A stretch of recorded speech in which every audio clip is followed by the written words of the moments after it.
c'est parti. On a les personnes qui sont là depuis ce matin, qui sont encore là. Et pour celles et ceux qui arrivent, je vous souhaite la bienvenue. Olivier, tu dis re. J'espère que vous avez pu manger, vous ressourcer, bouger. Vous vous souvenez, le fait de ne pas être sédentaire, de bouger. Et puis, on va démarrer cette troisième conférence. Vous connaissez le cadre, vous pouvez échanger dans le chat. Merci, journée passionnante. Merci, merci. Vous pouvez échanger dans le chat. Vous allez pouvoir poser vos questions dans le chat. Posez plutôt les questions dans le chat que dans la session Q&A, questions-réponses, parce que je ne vois pas toujours l'onglet questions-réponses et je me rends compte qu'on ne répond pas du coup forcément aux questions. Alors, on va accueillir Sylvain. Je vais te débloquer, Sylvain, ton micro et puis ta caméra. Et on va tout de suite démarrer. Hop, réactiver le son. Donc, le son, c'est bon, Sylvain. Et puis, ne bouge pas. Je te donne accès à outil de l'hôte. Tu peux démarrer ta vidéo et je vais te présenter dès que tu seras là. Hello, Super. bonjour Voilà. Sylvain. Ça fonctionne. Enchantée, bienvenue. Alors, donne-moi une seconde, Sylvain, je rebloque les vidéos. Voilà, parce que on avait le premier jour, c'était un peu compliqué. Les gens se connectaient et les vidéos se connectaient en même temps. Voilà. Et là, comme ça, on va être tranquille. On ne sera pas obligé d'éteindre les vidéos. Donc, je te salue. Bienvenue. Tu es Ravi récidiviste. d'être ici. Voilà. Tu es récidiviste. Alors, on a du monde en ligne et ça va monter encore. On a beaucoup de gens qui regardent le sommet en replay. Vous savez que tout le replay sera mis sur le campus avec les ressources. Vous pourrez contacter les intervenants. Comme d'habitude, je vais te présenter, pour ceux et celles qui ne te connaissent pas, Sylvain.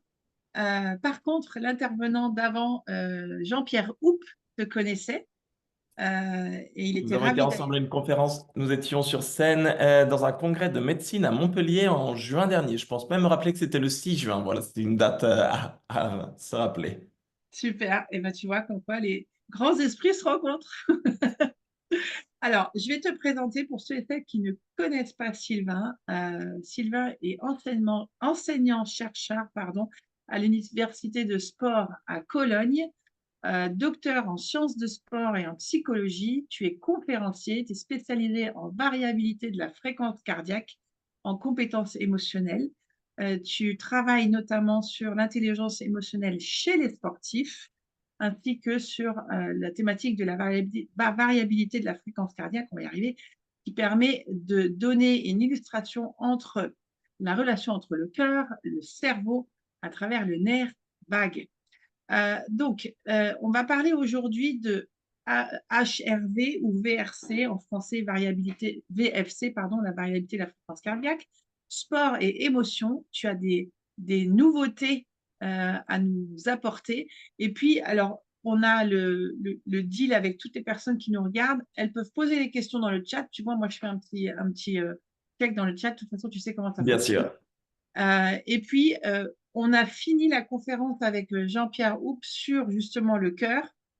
Et on t'a laissé quand même ce sujet sur la variabilité de la fréquence cardiaque, le cœur, la respiration, etc. Donc, qu'est-ce que déjà, peut-être qu'on peut juste donner une toute petite définition sur la VFC, parce que c'est pas très connu ce terme-là. Est-ce que tu peux l'expliquer?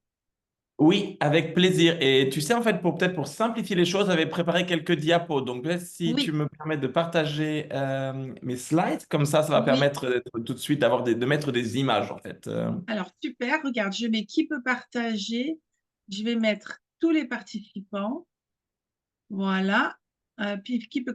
Et vas-y, normalement, tu devrais pouvoir partager. Par contre, Hop, tous ceux, ça doit être bon. voilà, tous ceux qui nous regardent, s'il vous plaît, ne partagez pas votre écran. Hop, voilà. Super. Très On bien. te voit. Alors, donc, petite intro donc, pour amener le sujet de la variabilité de la fréquence cardiaque. Donc, je vais vous parler en fait des recherches que je mène maintenant depuis 15 ans à l'Université allemande du sport de Cologne et donc de toute mon équipe qui travaille sur la variabilité de la fréquence cardiaque. Donc, pour faire un petit rappel, je viens de l'Université de Caen en Normandie et je suis parti pour faire ma thèse à Cologne dans l'ouest de l'Allemagne. Voilà, cette université allemande du sport de Cologne où on a à peu près 6000 étudiants, tous les sports sont représentés. Et l'idée, c'est vraiment d'avoir cette perspective multidisciplinaire dans le sport que l'on va retrouver avec le sujet de la variabilité de la fréquence cardiaque. Et donc, petite anecdote, quand on regarde le sujet de la variabilité de la fréquence cardiaque à Cologne, quand on se promène dans les couloirs de nos bâtiments, eh bien, on trouve cet ECG, cet électrocardiogramme. Alors, qu'est-ce qu'on y retrouve? Là, c'est pour le petit clin d'œil, on y retrouve la cathédrale de Cologne. C'est un petit peu le Notre-Dame allemand. C'est la cathédrale la plus visitée d'Allemagne. Et la maison aux quatre piliers, le temple aux quatre piliers, ça représente donc notre université.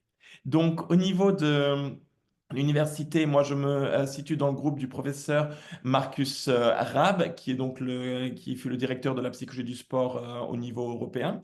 Et donc, j'ai une équipe de recherche qui travaille sur le thème de la variabilité de la fréquence cardiaque, dont je vais donner la définition tout de suite, mais c'est pour vous montrer déjà quelques visages de ce qu'on va pouvoir faire avec la variabilité de la fréquence cardiaque. Donc, ça va être mes collaborateurs.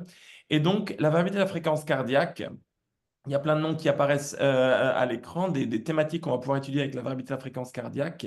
Et l'idée de la variabilité de la fréquence cardiaque, en fait, c'est qu'on va effectivement mesurer cette activité entre le cœur et le cerveau. Et donc, c'est cette image que j'aime bien du cœur et du cerveau. Et si on veut en donner une définition, et puis pour en donner une représentation également, on va parler en fait de l'intervalle de temps entre chaque battement cardiaque. Et en fait, ce battement cardiaque, on peut s'amuser à mettre deux doigts, je vais me mettre en face de la caméra, à mettre deux doigts sur son poignet comme ça. Et je vais vous demander en fait d'inspirer et d'expirer très fortement. Donc très profondément, on inspire, on expire, on le refait une fois.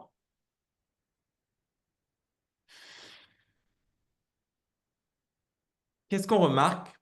On remarque que potentiellement notre cœur s'est accéléré à l'inspiration et s'est ralenti à l'expiration. Et là, on voit tout de suite une des premières influences qu'on va avoir sur notre cœur, qui est la respiration. Et le phénomène qu'on vient de mettre en évidence s'appelle l'arythmie sinusale respiratoire, en français, dans ce sens-là. Et donc, ça va illustrer le fait que la respiration va influencer notre battement cardiaque. Alors, une définition, pour répondre à ta question, Corinne, une définition simple de la vérité de la fréquence cardiaque. On se rend compte en fait que quand on prend même avec deux doigts notre pouls, on s'aperçoit qu'il n'est pas régulier, qu'il va toujours être en mouvement, toujours changer. Et donc, c'est exactement cet intervalle de temps, ces changements entre l'intervalle de temps entre chaque battement qui vont définir la variabilité de la fréquence cardiaque. C'est-à-dire, plus précisément, si j'ai une fréquence cardiaque de 60 battements par minute, je pourrais imaginer de manière assez intuitive, eh bien, je devrais avoir l'équivalent d'une seconde entre chaque battement. Si c'était le cas, on ne serait pas loin de la fin. Pourquoi? Parce que justement, on n'aurait quasi pas de variabilité dans notre cœur. Cette variabilité, donc, va s'illustrer par ces changements en millisecondes, que je représente aussi ici, ces changements en millisecondes entre chaque battement cardiaque.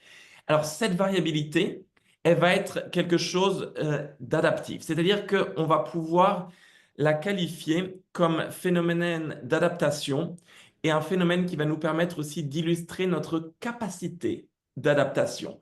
En termes, donc là, j'interviens, tu me fais intervenir dans le cadre du sommet des émotions, donc oui, sur la thématique des émotions, ça va nous permettre en fait d'avoir les ressources, les capacités de gérer, de réguler nos émotions.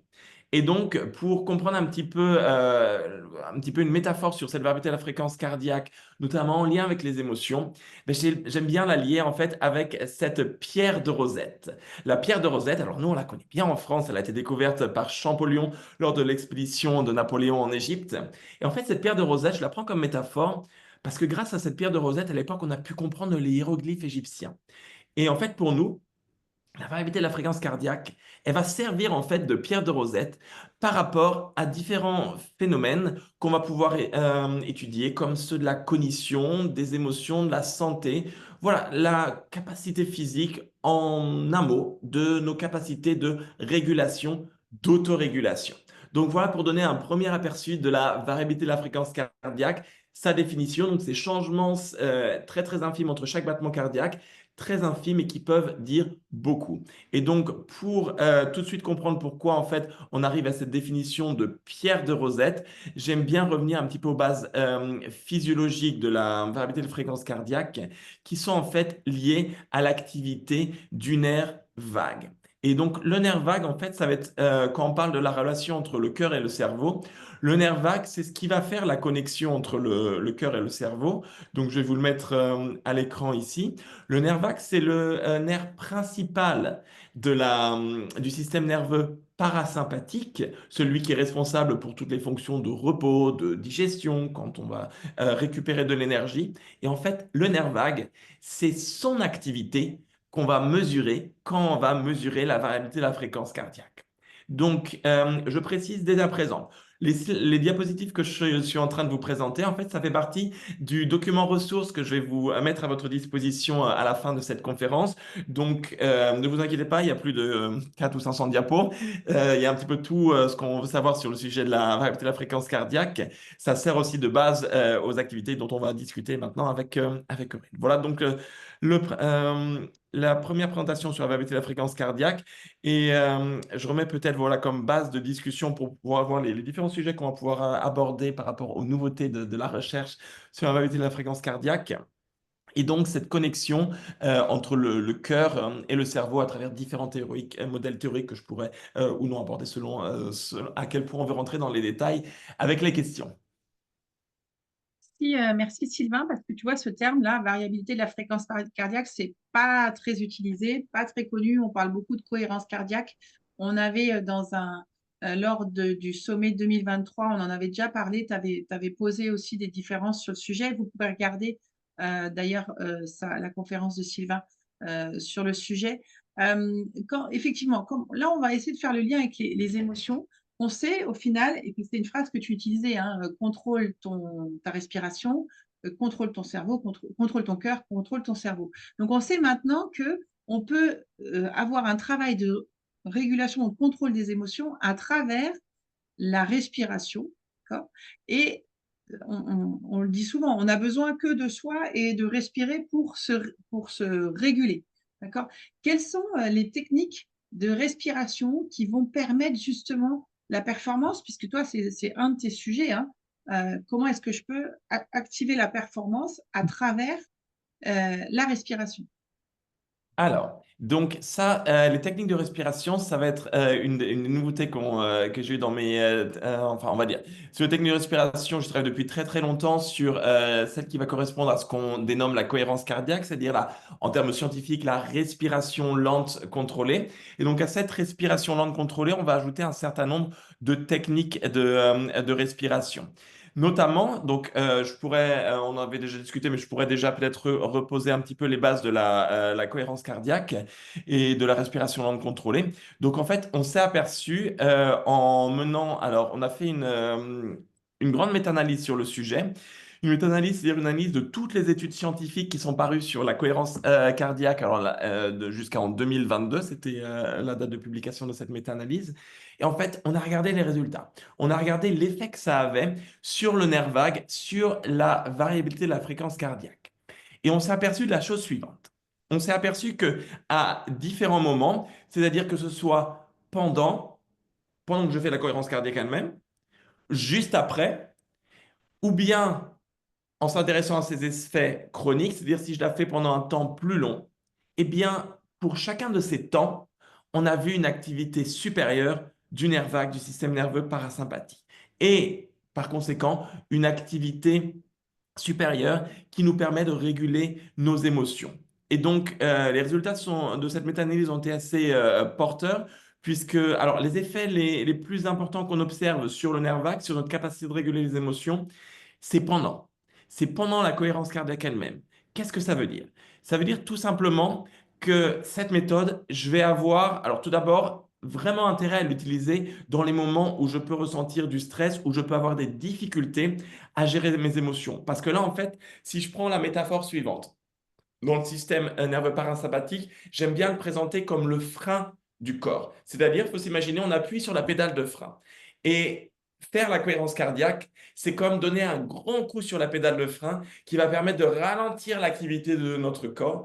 Et généralement, en état de stress, qu'on n'arrive pas à gérer ses émotions, c'est qu'on a un état d'activation générale qui est trop élevé, qui nous empêche de prendre des bonnes décisions pour gérer notre stress. Et donc là, on va chercher à appuyer sur le frein de notre corps. Donc ça, c'est l'effet pendant. On a aussi un effet qui est très intéressant, qui est un effet résiduel. J'arrête la cohérence cardiaque, les effets ne partent pas complètement, il reste ces effets, notamment grâce à la chose suivante, grâce à une diminution de ma fréquence de respiration spontanée. Qu'est-ce que cela veut dire? Quand je respire spontanément, si je n'ai pas forcément d'expérience avec la respiration lente contrôlée, ma fréquence de respiration va se situer entre 12 et 20 cycles par minute. Ça, c'est normal. On peut s'amuser à le calculer facilement en regardant pendant une minute à quel point, à quelle vitesse on respire.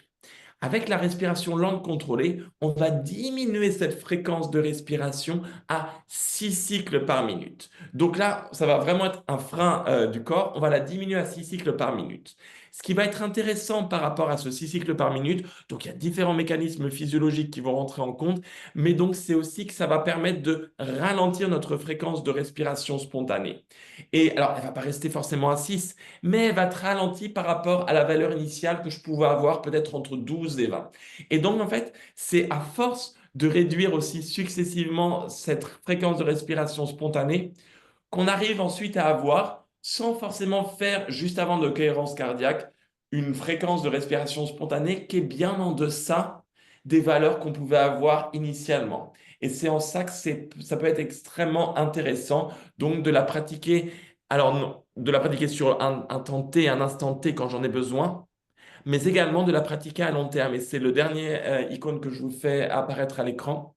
C'est-à-dire que si on effectue ce qu'on va appeler un entraînement de cohérence cardiaque, donc un entraînement à la respiration non contrôlée, alors les protocoles qu'on a pu développer, nous et d'autres laboratoires de recherche, se basent à partir de 4 semaines, donc on va dire à partir de 4, 6, 8 semaines, là on va pouvoir avoir des résultats très intéressants à long terme. Et par contre, ça va demander une pratique la plus régulière possible. Et donc, sur la base des données qu'on a obtenues, en fait, on va conseiller, si possible, une pratique quotidienne de la cohérence cardiaque. Et cette pratique, alors, vous allez me trouver un peu exigeant, mais je ne fais que refléter en fait le résultat des études scientifiques. On va parler à partir de 15 minutes par jour. Si on trouve que c'est beaucoup au début, on peut faire moins, on peut faire 5, on peut faire 10, mais avec l'idée en fait de tendre vers ces 15 minutes par jour de manière en fait à augmenter la probabilité du fait qu'on va pouvoir avoir des effets bénéfiques de cette pratique. Donc voilà mes recommandations par rapport à la respiration lente contrôlée. Et donc on pourra parler des autres techniques de respiration ensuite. Il y a peut-être des questions Oui, dans le chat. Je ne sais pas comment tu veux fonctionner, Corinne, si on répond aux questions tout de suite ou si on les garde ouais, si pour on... la fin. Non, on fait un petit peu tac au tac parce que je voudrais Oui. rebondir sur ce que tu dis quand tu dis 15 minutes parce que Dr Hoop en parlait tout à l'heure aussi. Est-ce qu'on on avait parlé déjà au sommet il y a 2 ans, mais est-ce qu'on peut le séquencer en 3 fois 5 ou idéalement il faut que ce soit 15 minutes l'un après l'autre? Alors, Enfin, les 15 minutes d'un coup, quoi. ouais, excellente question, parce que je comprends que ça peut contribuer aussi à la complexité de trouver 15 minutes à la fois dans sa journée. Alors, les études montrent que, effectivement, le mieux, ça va être de pouvoir faire 15 minutes à la suite. Pourquoi? Mm.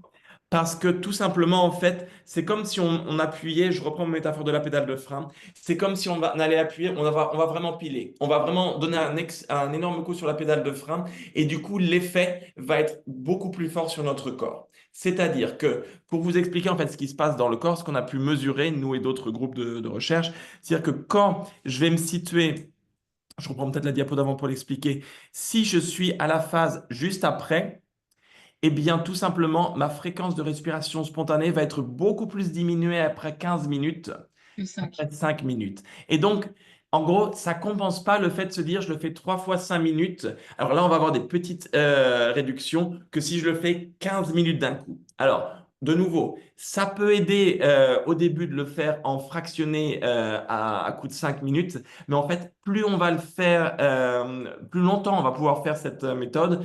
Et donc, au moins 15 minutes, parce qu'on a vu que bah, si on va aussi sur 20 minutes ou plus, ça peut encore plus diminuer la fréquence spontanée. Donc, en gros, ça va être essayer de bloquer cette pratique dans sa journée pour en faire au moins 15 minutes. Et donc, encore une fois, ça peut être un début de faire moins, mais donc les résultats sont là pour nous dire qu'il vaut mieux essayer de pouvoir se bloquer 15 minutes d'un coup au minimum pour pouvoir avoir les résultats les plus significatifs.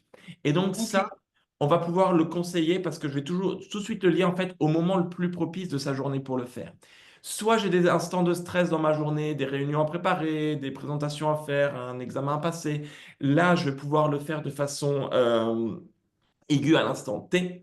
Mais par contre, ce qu'on va recommander en pratique journalière, tout simplement, c'est de le faire avant de s'endormir. Pourquoi? Tout simplement parce que pour bien dormir, il va falloir activer son système nerveux parasympathique qui nous prépare au repos, qui nous prépare à un sommeil récupérateur. Et donc, ce faisant, je vais chercher à avoir des activités qui vont activer mon système parasympathique avant de dormir. Et selon les recherches scientifiques, l'activité la plus propice à cela, ça va être la cohérence cardiaque, la respiration longue contrôlée. Et donc, ça va être ma recommandation pour vous endormir, d'essayer de faire, alors, si, encore une fois, si ce n'est pas 15 minutes, ça peut commencer avec 5, 10, mais de tendre voilà, vers le plus possible de minutes de respiration longue contrôlée, de cohérence cardiaque avant de s'endormir. Bénéfice à différents aspects.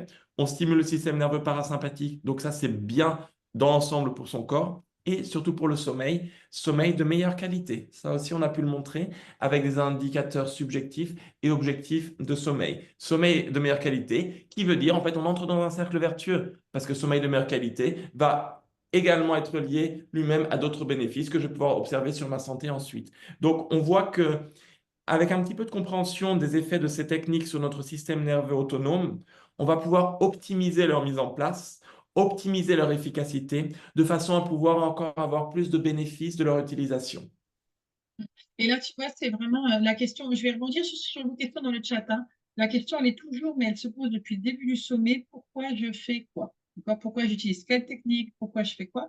Et ici, ce que je retiens, là où on va vraiment plus loin, c'est oui, on peut l'utiliser de manière aiguë quand on en a besoin, mais là, on est dans de la quasiment, et on en parle, hein, de la prévention qui est, voilà, moi, je fais de la prévention parce que si je le fais 15 minutes, ben, j'ai un effet à long terme qui commence et c'est pas rien de diminuer son temps de, je ne sais pas quand tu disais, le temps de respiration normal, tu vois, quand on passe de 26 à peut-être 12. Donc, ça veut dire qu'on est plus calme au quotidien, en fait, quasiment, hein. Tout à On fait, pose, tu vois, un calme tout dans le à fait. système. Et pour l'illustrer de façon concrète, en fait, ces aspects de prévention. Alors, donc moi, je me suis dans un institut de psychologie de la performance. On travaille donc au quotidien avec des sportifs. Un aspect non négociable des méthodes qu'on va utiliser, c'est ces 15 minutes par jour. En fait, c'est un bloc non négociable de départ. En gros, s'il y avait vraiment pas le temps de faire autre chose, eh bien, que cela, que ces 15 minutes par jour. Et ça, on ne les négocie pas parce qu'en fait, ça, c'est la base de tellement de choses parce que en ayant cette action sur le système nerveux parasympathique, on va pouvoir débloquer plein d'autres choses. Mais en gros, ça va être la condition, c'est un petit peu la clé dans le moteur. Et sans la clé, ben, je ne vais pas démarrer la voiture, donc il ne peut rien se passer. Donc, il va falloir absolument que j'ai cette base en fait de respiration contrôlée. Et après, je peux bâtir d'autres choses dessus. Mais ça va vraiment être mon pilier sur lequel je vais m'appuyer pour n'importe quelle autre méthode que je vais pouvoir utiliser, par exemple, là, en préparation mentale, en psychologie du sport. Mais là, c'est quand même incroyable, tu vois, parce que quand je prends la métaphore de la voiture, tu vois, il faut mettre la clé tournée, alors que nous, on est en train de chercher pourquoi le truc, il marche pas, pourquoi il n'y a pas d'huile, machin, etc. Alors que la base, c'est juste ça. Et combien de personnes respirent 15 minutes par jour? Bon, bah, pas grand monde. C'est pas la majorité pour l'instant. Voilà. Donc, il y a des OK. outils pour nous le permettre. Et si je peux rajouter une autre métaphore par-dessus, en fait, c'est que au niveau de notre santé, en fait, faut bien comprendre qu'on est toujours en train d'appuyer sur le frein. C'est comme là, je vous montre là, c'est sur un vélo, c'est plus simple, mais on est toujours en train d'appuyer sur le frein. Et si on a des problèmes, c'est que le frein a un problème. Et donc là, ce qu'on est en train de faire avec cette méthode, c'est qu'en fait, on est en train d'apporter le vélo chez le réparateur de vélo qui va nous réparer notre frein de façon à ce que notre corps puisse avoir un frein efficace. Et pourquoi en fait, ça s'explique facilement pourquoi on est toujours sur le frein, c'est parce que sur le principe de l'évolution, on cherche à économiser de l'énergie. Et donc, en fait, on veut avoir un mode d'économie d'énergie qui est toujours présent et qui fonctionne bien pour pouvoir faire en sorte que quand j'en ai vraiment besoin, je puisse relâcher le frein et là, je puisse vraiment donner toute l'énergie, utiliser toute l'énergie dont je vais avoir besoin. Mais par contre, jusqu'à ce moment, eh bien, il va falloir que j'apprenne en fait à mon corps à être sur le frein, à vraiment à garder l'énergie pour quand j'en aurai besoin. Alors, je lis des commentaires, Sylvain, ça commence déjà fort. Alors, je reprends par le commentaire de Jean-Louis parce que c'est très pertinent.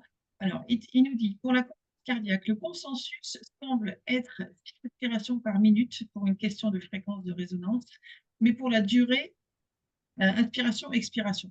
Alors, bouge pas, hein. Point 1, le docteur David O'Hare prenez le 5 secondes pour la cohérence cardiaque. 2, le docteur David Servan-Schreiber également. Et dans l'intervention précédente, le docteur Jean-Pierre Houppe prône plutôt le minima à 4-6. Attention, il a expliqué pourquoi.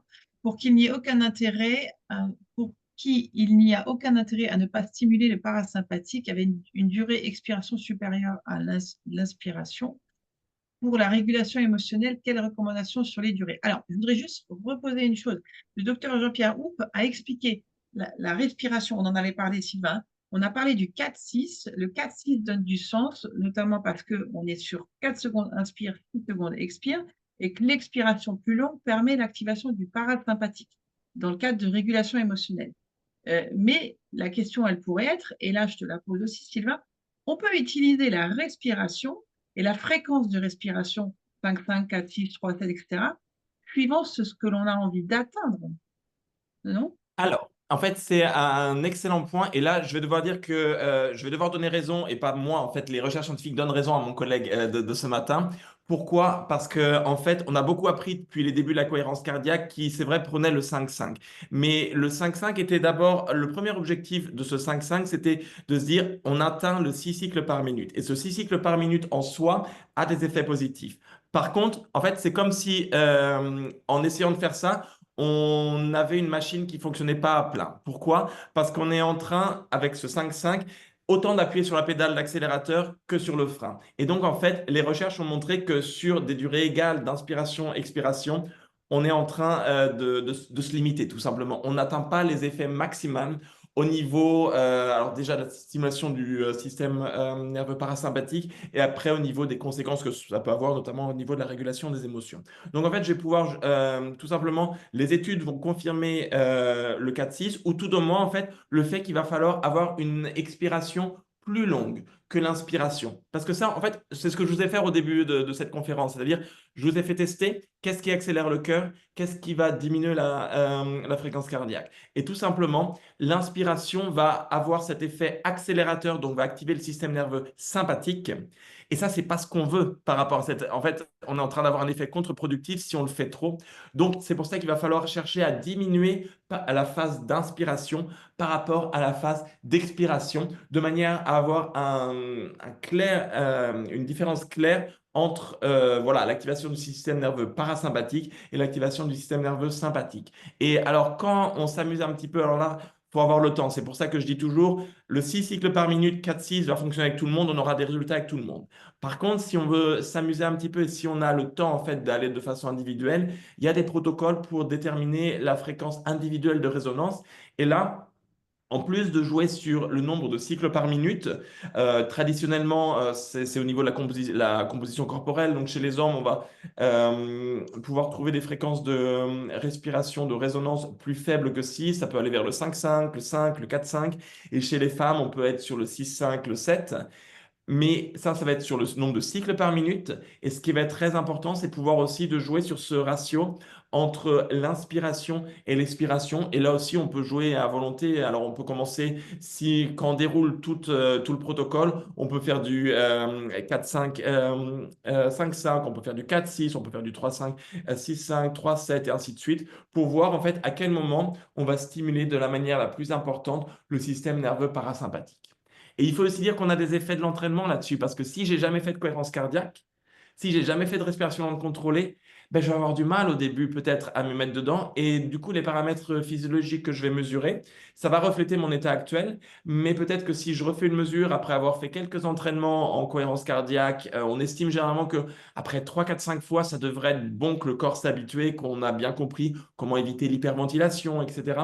Et donc ça, c'est ce qui va nous permettre effectivement de mieux gérer en fait ces aspects liés à la respiration non contrôlée de façon à trouver ben, le ratio optimal, que ce soit au niveau en termes de nombre de cycles par minute ou bien que ce soit au niveau en fait de ce ratio entre l'inspiration et l'expiration. Mais à partir du moment où l'expiration est plus longue que l'inspiration, on appuie plus sur le frein que sur la pédale d'accélérateur. Donc en fait, on va être dans la bonne direction. Ok, merci Sylvain pour ces explications. Alors, on va pas trop s'attarder sur sur tout ce qui est technique parce qu'on l'avait vraiment abordé dans le sommet 2022. Donc, si vous avez besoin, vous pourrez regarder l'interview. Euh, on sait de toute façon que respirer va permettre de réguler les émotions, va permettre d'avoir de travailler l'intelligence émotionnelle, hein, au final. Et c'est tellement peu utilisé, ou en tout cas pas assez utilisé de manière correcte. Ce que j'observe, c'est que beaucoup d'accompagnants ne savent pas, tu vois, les principes qui sont derrière tout ça. Et donc, du coup, n'amènent pas leurs clients à respirer correctement. Et puis, je rebondis encore sur une question de Isabelle parce qu'il y avait d'autres questions qui sont importantes. Elle demande, Isabelle, est-ce qu'il peut y avoir des contre-indications médicales, tu vois, personnes âgées, pathologies, etc., à travailler la respiration? En tout cas, comme Alors, on le dit. sincèrement, sur ce qui a pu être rapporté dans les études scientifiques, en fait, les seules contre-indications qu'on va pouvoir avoir, ça va être au niveau d'éviter le phénomène d'hyperventilation qui peut ensuite entraîner voilà, des problèmes de vertige, etc.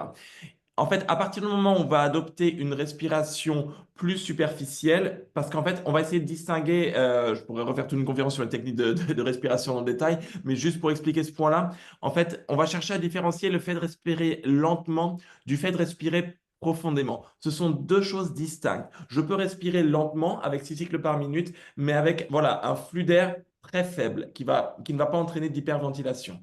C'est-à-dire que là, autant l'hyperventilation, si je l'exagère, peut-être pour que ça s'entende aussi à la caméra, au lieu de respirer, je peux tout à fait respirer comme ça. La fréquence respiratoire va être la même, 6 cycles par minute. Par contre, le volume d'air inspiré-expiré va être 10 fois moins grand. Donc, on va éviter comme ça l'hyperventilation.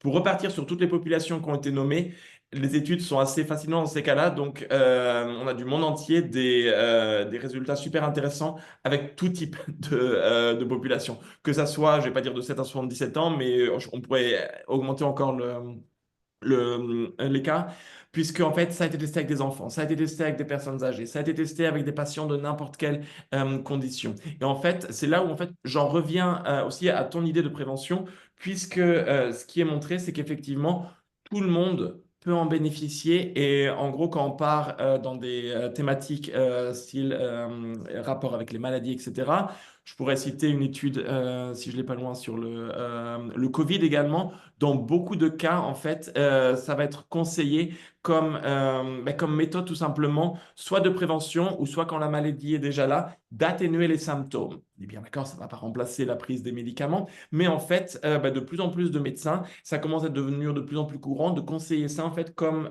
traitement d'appoint. Et là, je vais juste rebondir dessus parce que on est un peu malheureusement encore un peu dans l'actualité du Covid.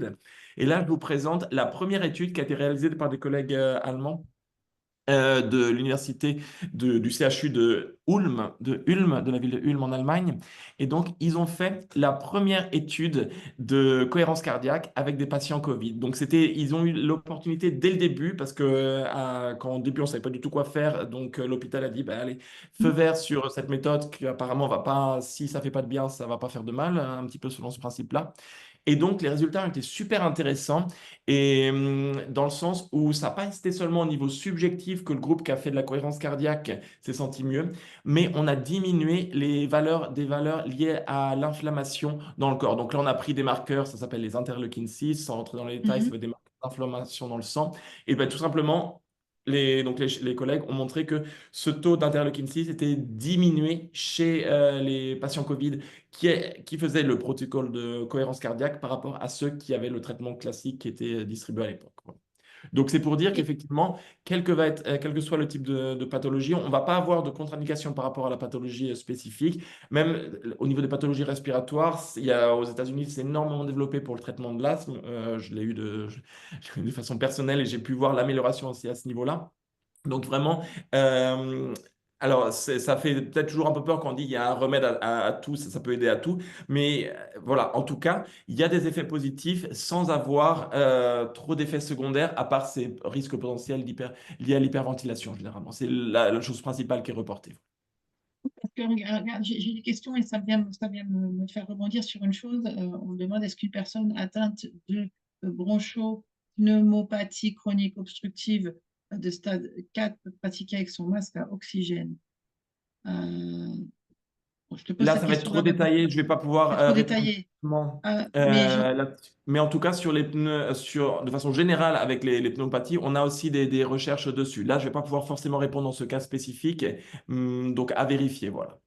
En fait, la question, c'est est-ce que quand on a une capacité respiratoire réduite, ça marche? J'ai envie de dire quand même oui, parce qu'au final, c'est pas la quantité d'air qui rentre qui fait la différence. Enfin, c'est plutôt le processus, on active le parasympathique, tu vois, c'est ça qu'on parle.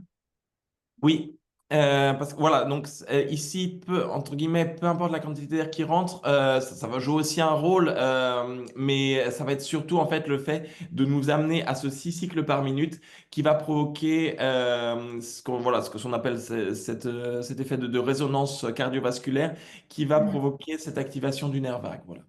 Hein, on en est à, comme disait Monsieur Oups ce matin, c'est pas un plus un égale 2, on est un plus un égale 3. Et c'est quand Sylvain parle de résonance, en fait, on atteint une activité du parasympathique optimale quand on est sur cette fréquence. Donc, c'est ça qui va jouer derrière sur l'activation du parasympathique. Alors, Voilà. attends, Ouais. vas-y, Sylvain. Non, non, c'est pour rebondir sur cette explication-là de façon simple. Je regarde rapidement si j'ai une diapo là-dessus. Sinon, pour l'expliquer de façon simple, ce qui est en train de se passer, c'est que dans le corps, voilà, je vais l'avoir là, euh, on va coupler ça à ce qui s'appelle le baroréflexe. Le baroréflexe, en fait, on va avoir de façon constante à la sortie du cœur et au niveau des carotides, en fait, des récepteurs de pression qui vont toujours nous dire, en fait, si ben, la pression qu'on a, elle est adéquate ou pas. Elle est trop haute, elle est trop basse. Et en fonction du message, c'est trop bas, on va avoir un message envoyé donc à une partie de notre tronc cérébral qui s'appelle la médula. Et donc, c'est ici qu'on va ajuster la fréquence cardiaque et on va soit l'élever, soit la descendre en fonction des besoins. Et en fait, ce message, on va le comparer à un message email ou WhatsApp. Alors, au lieu d'arriver instantanément, il va mettre en gros 5 secondes pour monter, 5 secondes pour descendre. Donc, on va être plus ou moins sur un cycle de 10 secondes, ce qui va expliquer pourquoi on se retrouve sur ce 10 cycles par minute, sur ce 6 cycles par minute, sur la base d'un cycle de 10 secondes. Voilà. On se cale sur un cycle naturel pour avoir l'effet optimum. Voilà, donc Voilà. merci Sylvain pour ton explication parce que c'est important, on parle déjà depuis hier de comprendre ce qu'on utilise, comprendre les outils qu'on utilise pour pouvoir les utiliser de manière efficiente. J'ai Constance qui demande, Sylvain, alors effet calmant d'une expiration plus longue et effet boostant de l'inspiration plus longue. C'est ça?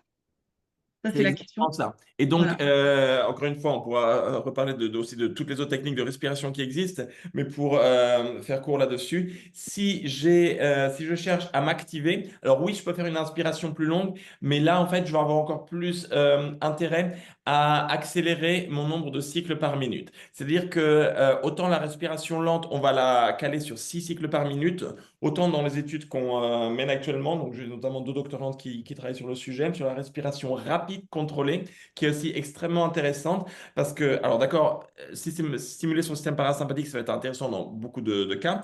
Mais par contre, effectivement, c'est pas. Des fois, on a besoin d'être plus énergique et de pouvoir libérer plus facilement cette énergie. Et en fait, en activant, en augmentant sa fréquence respiratoire, on va pouvoir comme ça débloquer sa capacité à utiliser son énergie de façon encore plus rapide. Et donc, pour la respiration rapide contrôlée, on va être sur minimum 30 cycles par minute. C'est-à-dire une seconde inspirée, une seconde expirée. On le fait simple comme ça parce que ça devient beaucoup plus difficile au niveau de la coordination. Et encore 30 cycles par minute, ça reste assez lent pour être une fréquence rapide. Pour vous donner une illustration, la respiration rapide contrôlée dans nos protocoles, ça peut aller de 30 jusqu'à 120 cycles par minute. Alors 120, ça commence, c'est inspiré des protocoles de yoga où on va avoir la respiration de feu à 120. Pour être honnête, on appelle ça technique de respiration. Pour moi, c'est plutôt des abdos parce que pour vous donner une illustration, si je mets la main dessus, on va vraiment être quelque chose comme ça. Donc oui, la respiration est en jeu, mais voilà, ça fait bien travailler les abdos aussi. Donc pour conclure sur cette réponse, en fait, plus que de jouer, alors on peut jouer bien sûr sur cette durée d'inspiration et d'expiration, mais encore plus, on va pouvoir manipuler la fréquence de respiration qui va avoir tout de suite cet effet activant, puisque en augmentant la fréquence de respiration, cette fois-ci, on ne va pas activer le système nerveux parasympathique, mais le système nerveux sympathique. Alors justement, je rebondis. Ils vont demander, est-il possible d'avoir une respiration activante? Tu viens de répondre. Avant une épreuve sportive, par exemple. Du coup, tu sais, pour se préparer, se mettre en condition, est-ce que vous faites ça, vous? Exactement. Et donc, en fait, on va équiper nos sportifs avec toute une gamme de techniques de respiration. Et en fait, les autres techniques, je vais les mentionner brièvement aussi. Ça va être notamment l'hyperventilation, cette fois-ci volontaire. Donc Mhm. là par contre, on va avoir plus de contre-indications parce que chez beaucoup de personnes, ça peut être lié à des états de panique, d'anxiété. Donc, c'est ça à utiliser avec précaution et il va d'abord falloir s'entraîner avec. Mais là, concrètement, je vais chercher à provoquer cette hyperventilation volontaire.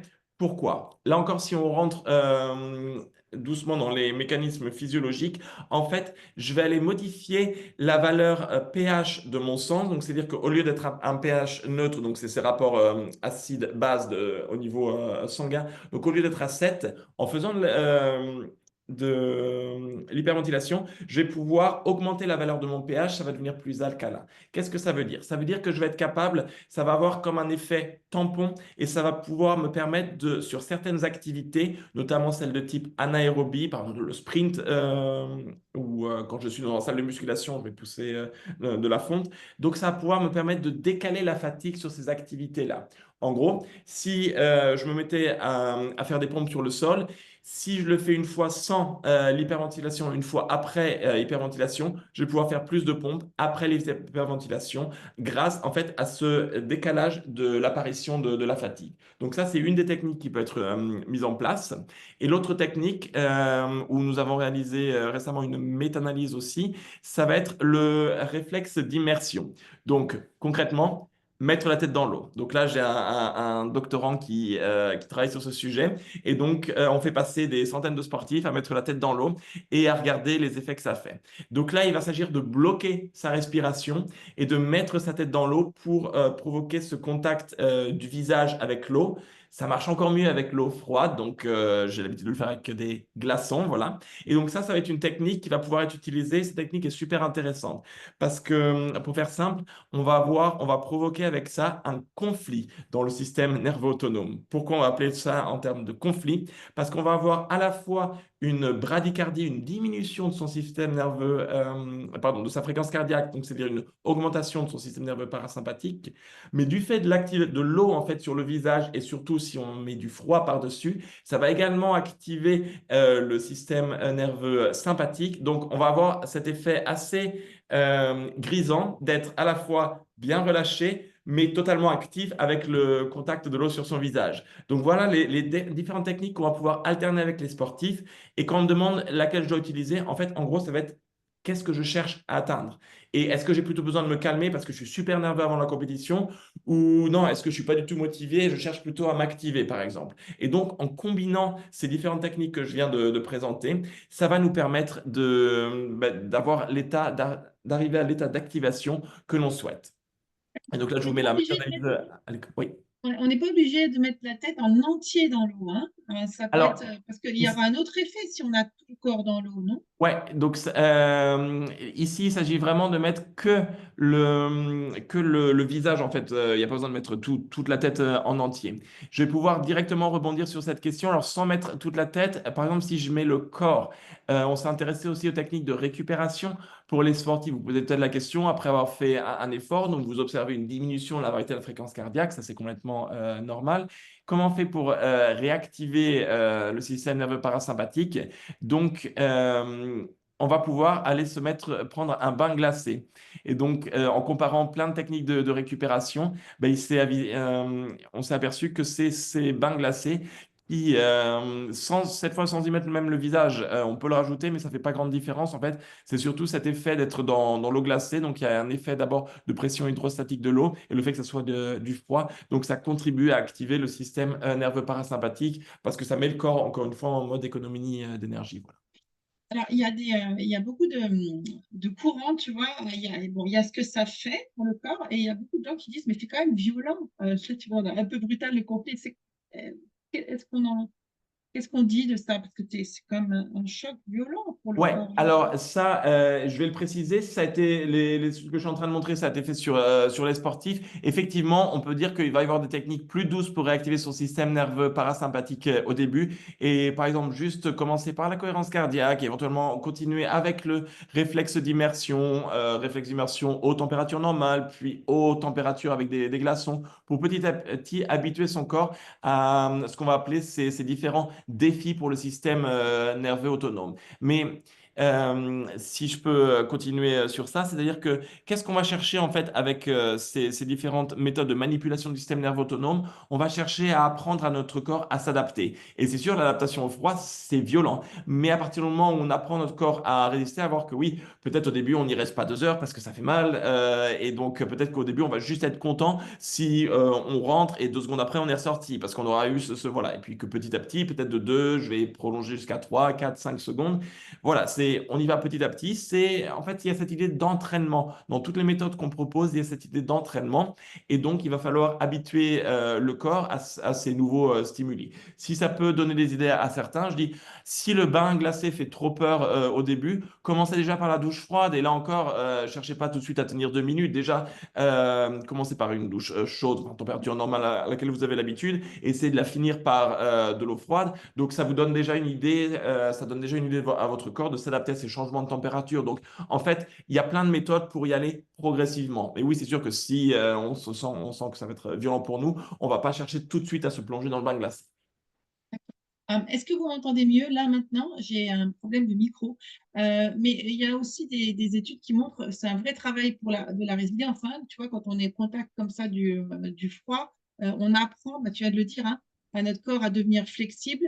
Et puis, ça a une vraie relation sur la gestion des émotions et la capacité aussi de régulation émotionnelle. Oui, tout simplement parce qu'en fait, on est en train d'entraîner notre système nerveux autonome et notre système nerveux autonome va jouer un grand rôle dans nos émotions. Donc, si on lui apprend à notre corps à gérer ces conditions extrêmes, ces changements extrêmes, par exemple de température, ça veut dire que ça aura aussi un impact dans la façon, en fait, on est en train de parler de réseaux neuronaux qui se recoupent. Et donc là, j'ai pas été dans les détails de ce qu'on appelle le modèle d'intégration neuroviscérale, mais c'est là, en fait, où on voit que par rapport à la fréquence cardiaque, les mêmes réseaux cérébraux qui vont gérer la variabilité de la fréquence cardiaque vont également être ceux qui vont gérer la régulation des émotions. Et donc, si je leur apprends à fonctionner, à s'adapter très rapidement dans des conditions de changement de température, ça va aussi laisser des traces dans leur capacité à s'adapter à des situations très changeantes, même au niveau émotionnel. Donc, tu prends simplement d'autres portes pour travailler les mêmes sujets. C'est Exactement, exactement ça. exactement, exactement. Mm. Et ça, j'aime bien cette métaphore de porte, parce qu'en fait, c'est ce qu'on fait aussi avec les respirations. Si quelqu'un dit, non, j'ai des problèmes, je ne sais pas comment m'en sortir, donc là, on est au niveau purement cognitif. Et si on voit qu'au niveau cognitif, non, la personne n'entend rien, je peux lui parler pendant des heures, ça sert à rien, et ben, la personne est assez hermétique, fermée. OK, je prends une autre porte, j'utilise la respiration, j'utilise par exemple là, le changement de température, j'utilise le réflexe d'immersion. Donc, je vais avoir plein d'autres moyens, en fait, de solliciter mon système nerveux autonome de façon à pouvoir créer des déblocages au niveau cognitif, ensuite pour aborder les choses avec d'autres perspectives. Voilà. Petite blague, si vous ne savez pas quoi faire avec vos enfants qui ne parlent pas, mettez-leur la tête dans l'eau. Non, c'est blague, hein, sinon on va reparler des traumas. Mais là, tu souviens bien que c'est des blagues, mais j'ai tellement, quand je donne des conférences, j'ai tellement d'enseignants qui viennent me voir à la fin, ils disent oui, on va en parler aux parents parce que voilà, c'est des techniques qui ont été démontrées, c'est prouvé scientifiquement que c'est efficace. Donc, passer peut-être la surprise et le côté drôle ou un peu loufoque de la chose. Oui, à partir du moment où on sait qu'on peut l'utiliser, ça fait du sens. Et donc, alors moi, je suis prophète, pas en mon pays du coup, mais j'ai cette bassine d'eau froide toujours dans mon bureau. Tous les après-midi, j'ai la tête. Quand je veux faire ça un peu plus en mode défi, donc je vais chercher des glaçons. Et voilà, c'est pour montrer que c'est quelque chose qui devient très courant. Et donc, on a déjà convaincu plein de sportifs de s'y mettre. On a des équipes qui amènent 11 ou 15 bassines, selon qu'on parle de foot ou de rugby, à la mi-temps pour permettre aux joueurs de le faire aussi dans les vestiaires. Donc, voilà, c'est des techniques qui restent encore très confidentielles mais qui commence à se développer parce que tout simplement, on voit que ça marche et qu'on a les preuves scientifiques pour les soutenir. On a Colette qui dit, je sais quoi faire à mon fils avant et après ses compétitions. Alors, justement, je rebondis, Sylvain, on a Mireille qui disait que ça va à l'encontre, je reviens sur tu sais, la fréquence, 15 minutes d'un coup, elle dit, mais après, tout change, Mireille, hein, ça va à l'encontre du 3-6-5, tu sais, respirer, ce qu'on nous disait là, 3 fois par jour, 5 minutes, 6 cycles, ben, j'allais dire, heureusement que ça change. En fait, c'est ce qu'on peut. Et pareil, j'ai commencé peut-être il y a 15 ans en lisant l'ouvrage de David Sevan-Schreiber. Je me suis intéressé là-dessus. Et c'est vrai que c'était l'état des connaissances scientifiques il y a 15 ou 20 ans. Et que maintenant, en fait, pour vous raconter, donc en fait, en tant que chercheur, tous les ans, on est dans des congrès pour garder en fait ces nouveautés. C'est ce qu'on est en train de faire à ce sommet aussi des émotions. Ça évolue toujours. Et alors, en tant que chercheur, on a des alertes sur toutes les études qui passent.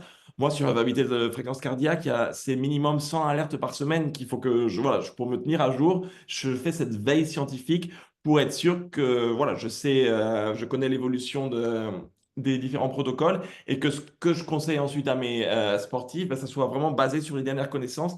Et oui, alors là, il y a beaucoup de choses qu'on tenait pour vérité absolue il y a 15 ou 20 ans qui sont complètement changées maintenant, oui.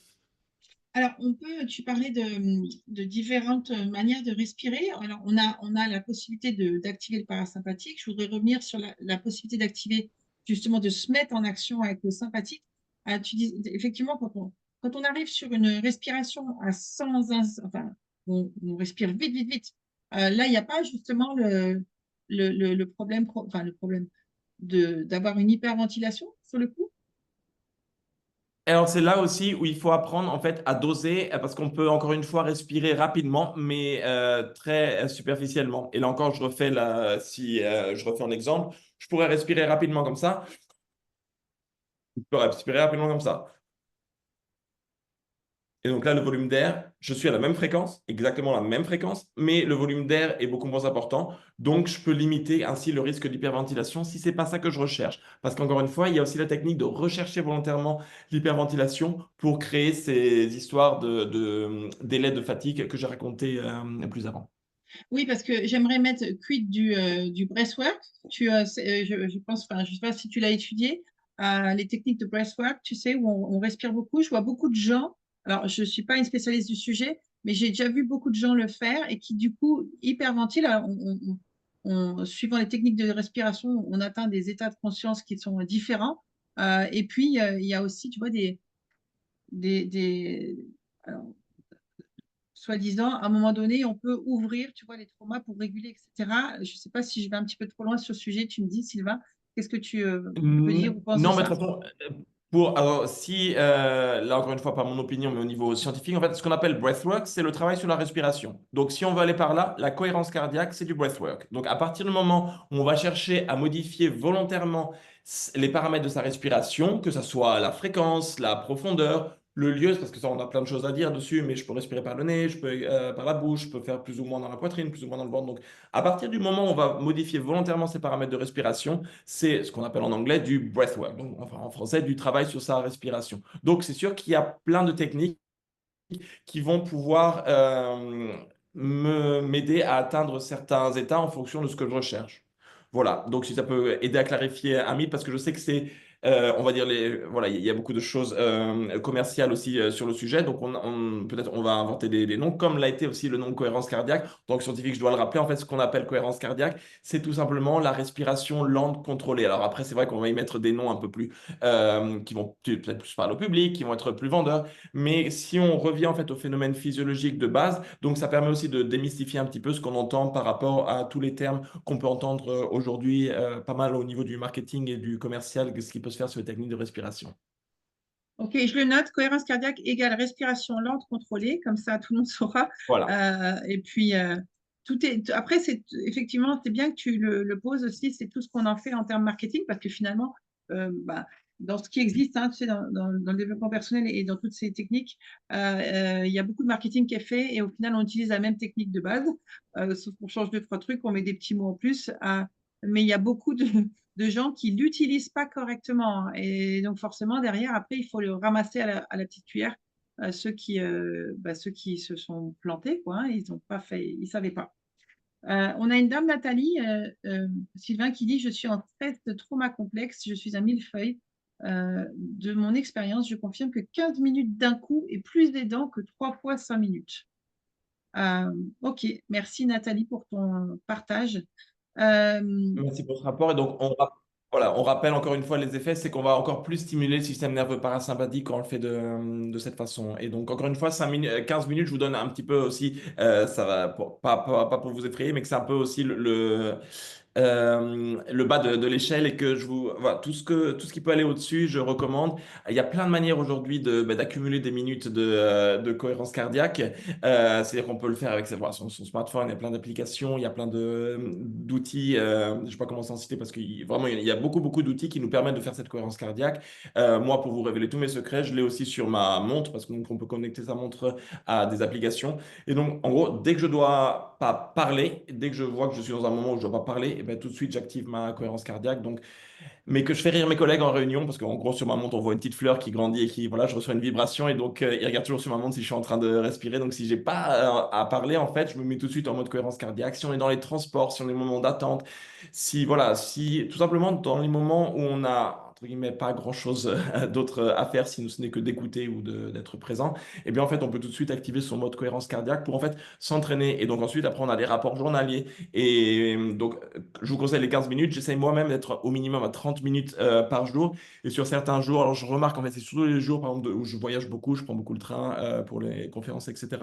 Et donc là, il y a des jours où je peux atteindre facile 2 ou 3 heures de cohérence cardiaque. Et ça, on le voit tout de suite. Bon, on en parlera une autre fois, Corinne, mais il y a beaucoup de choses à dire sur les mesures de gravité cardiaque qu'on peut faire au matin et au cours de la journée pour voir en fait l'efficacité de ces techniques. Et là, en fait, on est encore renforcé dans son utilisation parce qu'on voit, c'est pas seulement, alors on a cette impression subjective et c'est super, mais aussi on peut voir vraiment dans la mesure de son système nerveux parasympathique ce qui reste de cette respiration.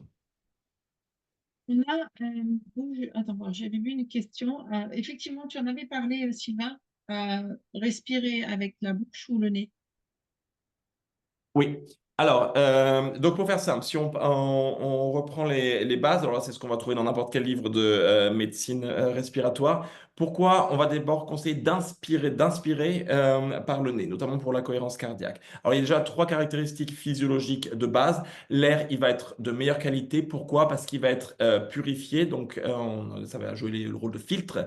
Il va être plus humide et il va être plus chaud. Donc ça, c'est les 3 qualités médicales, si je puis dire. Donc on va avoir un air de meilleure qualité qui va rentrer dans notre notre corps. J'en ajoute une quatrième de manière un peu provocante par rapport aux dernières recherches neuroscientifiques. Donc, les collègues qui font des recherches sur le cerveau se sont amusés à faire la chose suivante, à demander aux participants de respirer d'inspirer soit par le nez, soit par la bouche. Et en fait, ils se sont rendus compte que quand on inspire par le nez, on va activer des zones du cerveau différentes que lorsqu'on inspire par la bouche. Et de manière provocante, je vais le dire comme ça, inspirer par le nez rend plus intelligent. Alors, c'est un peu provocant, mais en fait, ça reflète le fait que inspirer par le nez, ça va activer notamment des zones liées au cortex préfrontal, c'est-à-dire aux zones de la cognition, aux zones de la mémoire et aux zones de régulation émotionnelle. C'est-à-dire que, en fait, on va utiliser ce sens, je vais l'appeler primitif, parce qu'on va expliquer aussi pourquoi ça fonctionne comme ça, c'est que de tout temps, quand il y avait quelque chose d'inconnu, un danger potentiel, avant de le faire rentrer dans mon corps, par exemple de manger, si vous vous trouvez dans un pays exotique et vous avez quelque chose que vous ne connaissez pas dans votre assiette, la première chose, le premier réflexe, c'est qu'on fait tous, que font faire les animaux aussi, c'est d'abord on respire, on inspire par le nez pour essayer de voir si c'est un danger potentiel. Et donc ça, c'est un petit peu l'explication au niveau de l'évolution, pourquoi on a eu ce développement de ces zones cérébrales euh, corrélées avec l'inspiration par le nez. Et donc, ça va nous permettre de collecter un grand nombre d'informations qui vont être ensuite stockées dans le cerveau. Et la prochaine fois que je vais me retrouve en face du même danger, eh bien, je vais pouvoir le reconnaître et l'identifier de façon beaucoup plus rapide. Pour la bouche, on va pouvoir dire qu'on ne va pas conseiller l'inspiration par la bouche, à part si on part sur les techniques de respiration rapide, où là, ça devient difficile de contrôler au début sans entraînement. On peut y arriver avec dans l'entraînement, mais ça devient difficile, ça peut être difficile au début. Par contre, on peut conseiller la bouche pour l'expiration de façon à doser les pressions de façon plus pratique. C'est-à-dire que en fait, il y a toute une question d'équilibre de pression quand je vais inspirer l'air et quand je vais l'expirer de mes poumons. Et donc, pour faciliter le travail d'équilibre de pression à la sortie de l'air, donc là, on va conseiller d'expirer par la bouche. On aura moins de résistance que par le nez, notamment parce qu'on n'a pas les filtres dans la bouche qu'il faudrait faire ressortir par le nez. Et donc, on va avoir les lèvres qu'on va pouvoir appeler en français, ce serait les lèvres pincées comme ça pour contrôler le flux d'air de façon à ce que quand je vais suivre mon protocole de cohérence cardiaque, je vais pouvoir doser parce que ce qu'on peut ajouter aussi sur la respiration lente, c'est pas juste j'inspire rapidement et je retiens mon air jusqu'à 4 secondes et ensuite je l'expire et je le retiens jusqu'à 6 secondes. Il faut être le plus continu possible de façon à ce qu'ensuite, quand j'analyse mon électrocardiogramme, je vais pouvoir avoir ces belles sinusoïdes que je vais pouvoir observer qui vont être la marque en fait d'une manière efficace de pratiquer la cohérence cardiaque. Merci Sylvain, c'est super, super précis. Alors, on a Patricia qui dit intéressant, en faisant 3 fois 5 minutes par jour pendant un mois, j'ai décuplé mon intuition. Étonnant. L'effet du cœur, question. Euh, Qu'est-ce que tu... Alors, je peux rebondir là-dessus avec l'idée qu'en fait, en développant l'activité de son système parasympathique, on va pouvoir développer ce qui s'appelle l'interoception. Alors, l'interoception, c'est différent de l'intuition. L'interoception, en fait, c'est la prise de conscience de tout ce qui se passe dans notre corps. Donc, on va être tous beaucoup plus à l'affût, beaucoup plus à l'écoute des signaux corporels. Et ça peut être lié au fait qu'on va peut-être développer notre intuition, qui va être un concept plus cognitif, mais qui va aussi être lié au fait d'écouter ces signaux corporels pour écouter comment on se sent par rapport, par exemple, aux événements qui nous arrivent et si on doit prendre des décisions.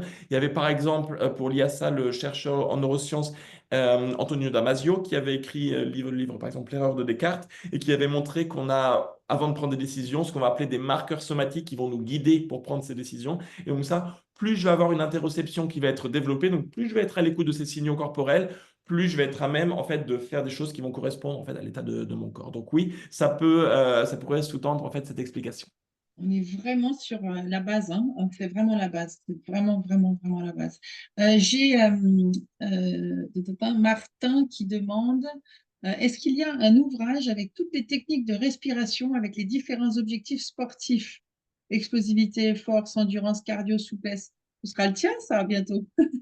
J'allais dire oui dans ma tête. Donc voilà, c'est ça à faire.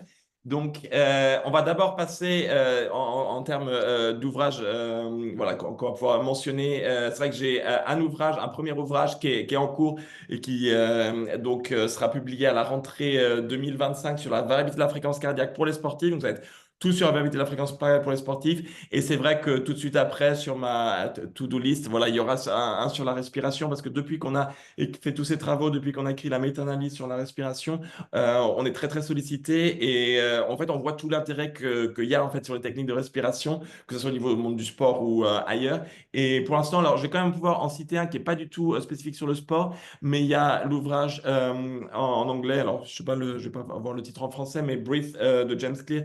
Je vais pouvoir vous retrouver le mettre dans les ressources. On Il y pourra le a trouver, Sylvain, si tu veux.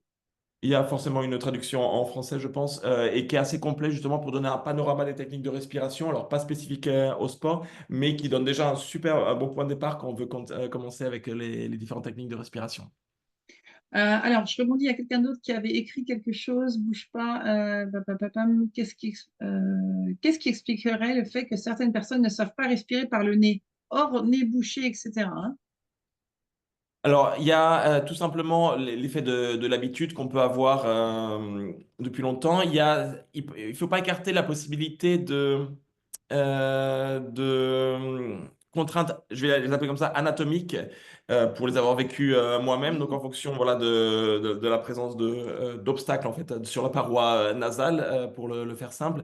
Donc, une fois, et ça, je peux toujours conseiller, et aux sportifs qui ont des difficultés, je les envoie aussi tout simplement vers un ORL pour consulter, pour voir s'il y a juste au niveau physiologique, anatomique, des difficultés particulières. Et une fois que ça s'est clarifié, ça peut demander jusqu'à une opération, comme j'ai eu dans mon cas. Une fois que ça s'est clarifié, normalement, il ne devrait pas y avoir d'obstacle particulier à une inspiration nasale. Et sinon, c'est vraiment des problèmes qui peuvent être, qui devraient pouvoir être réglés avec la consultation d'un ORL. Oui. Alors, je voudrais qu'on puisse aborder la variabilité de la fréquence cardiaque, Sylvain, et l'intelligence émotionnelle. Euh, Tu l'as noté, hein, comment est-ce que nos réponses physiologiques influencent la résilience émotionnelle et notre capacité à naviguer dans les défis quotidiens?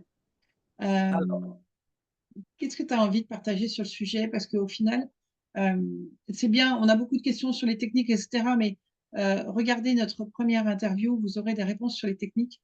Là, j'aimerais qu'on mette vraiment le focus sur, voilà, en fait, on a un outil de choix pour pouvoir travailler sur nos émotions, réguler nos émotions, augmenter notre intelligence émotionnelle dans une société où on en a vraiment, vraiment besoin avec tout ce que l'on vit depuis ces années.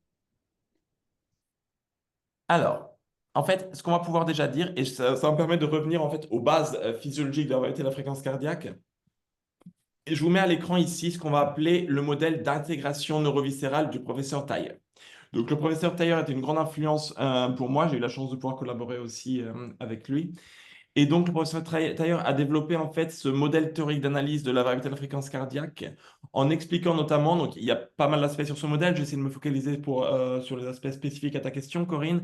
Et c'est-à-dire que la première chose que l'on peut dire, c'est que, pour le faire simple, sur ce modèle-là, on voit qu'il y a ce qu'on va appeler le cortex préfrontal tout en haut et donc le cœur, la fréquence cardiaque tout en bas. Et les réseaux qui vont être entre ces deux éléments, tout simplement, en fait, les structures qui vont être responsables à la fois pour la régulation de ce rythme cardiaque, pour la régulation de la cognition, donc la façon dont je pense et la régulation de mes émotions, tout ça, ça, on va parler de réseaux qui vont s'entrecouper, s'entrelacer, se superposer.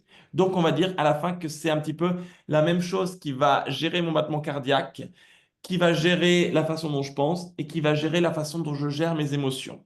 Et donc, c'est vrai que cette variabilité de la fréquence cardiaque, donc je l'ai reliée assez tôt dans ma première thèse au thème de l'intelligence émotionnelle, parce que j'ai pu montrer qu'en fait, que le protocole, je vais le résumer de la façon suivante, c'était des joueurs de handball, et donc on leur a fait faire une tâche, enfin des tâches sous pression, des tâches de stress, et en fait, à partir de ces tâches de stress, on a pu mesurer la variabilité de la fréquence cardiaque. Qu'est-ce qu'on a pu mesurer?